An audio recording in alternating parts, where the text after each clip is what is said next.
বর্তমান যে ক্ষমতাসীন সরকার এবং অতীতের যে সরকারগুলো বাংলাদেশের সাথে বেশ কিছু চুক্তি করেছে, এই চুক্তিগুলোর মধ্যে অধিকাংশই ভারতের পক্ষে যাওয়া চুক্তি ছিল। এখন বাংলাদেশ এবং ভারতের মধ্যে যতগুলো চুক্তি আছে, সবচেয়ে গুরুত্বপূর্ণ চুক্তিগুলোর অংশ হচ্ছে পানি বন্টন চুক্তি।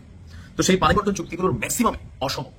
রাজনৈতিক সরকারগুলো যখন ক্ষমতায় থাকে তখন অনেক ক্ষেত্রে এগুলা হিপনোটাইজ হয়ে যায় অথবা ইন্টারন্যাশনাল যে রাজনীতি সেটা শিকার হতে হয়। কিন্তু বর্তমানে যারা আছে তারা হচ্ছে একটা অরাজনৈতিক সরকার, সো তাদের কিন্তু সিদ্ধান্ত নেওয়ার অনেক ক্ষমতা আছে। বাংলাদেশ এবং ভারতের মধ্যে গঙ্গা নদীর পানি বন্টন চুক্তির মেয়াদ শেষ হতে যাচ্ছে 2026 সালে। এর আগে চুক্তিটির শর্তাবলী পর্যালোচনা এবং ভারতের স্বার্থ অনুযায়ী নতুন কাঠামোতে চুক্তি নবায়নের পরিকল্পনা করছে নয়াদিল্লি। গতকালকে টাইমস অফ ইন্ডিয়ার এক প্রতিবেদন থেকে যতটুকু আমরা দেখলাম যে পাকিস্তানের সঙ্গে সিন্ধু নদীর পানি চুক্তি বাতিল হয়েছে। এবার বাংলাদেশের সঙ্গে বিদ্যমান গঙ্গা চুক্তিতে পরিবর্তন আনার কথা ভাবছে ভারত। প্রতিবেদনে বলা হচ্ছে ভারত সরকারের সংশ্লিষ্ট মহল মনে করছে 1996 সালে আওয়ামী লীগের সময় পুরনো চুক্তির কাঠামো বর্তমান সময়ের সঙ্গে খাপ খাচ্ছে না। মানে এরা যা নিছে এদের মন করতেছে না, আরো চায়।